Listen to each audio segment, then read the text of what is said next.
Kardeşlerimiz Azerbaycan'a çok selamlar olsun. Hoş geldiniz. Sağ olun. Herkese salamlar. Biz bugün CZN Burak'ın yerindeyiz.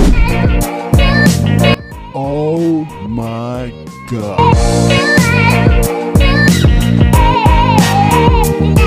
Kuzu tandır zakkaz elədi. Dadına baxın.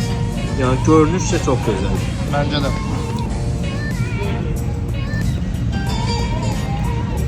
Bizim düyülər daha dəcə. Ət çox yumuşaq. Adam ağzında əliyir. Pambık kimi değil. Ambıq kimi. Burada olanlar bilir de burada çok pahalı. Mən də çəkəcək. Bu oğlan tanırsınız da İsmail Hüseyin. Ekskluziv olaraq hazırlanır. Bu qiymətinə görə Mən- versən 9 verirəm. Çünki belə bir restoranda, yəni dünyaca məşhur restorandır. Amma əslində o qədər də baha deyildi. Yəni Aha. gözlədiyimiz qədər yəni baha deyil.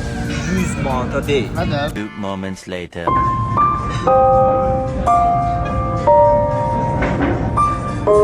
Digər filmim digər. Siz isə like etməyi və şərh yazın, takip etməyi unutmayın. CZN Burak'da belə bir Rams Park, stadion, Galatasaray bilər. İndi isə sifariş vermişdim. Pilavlı kuzu inci.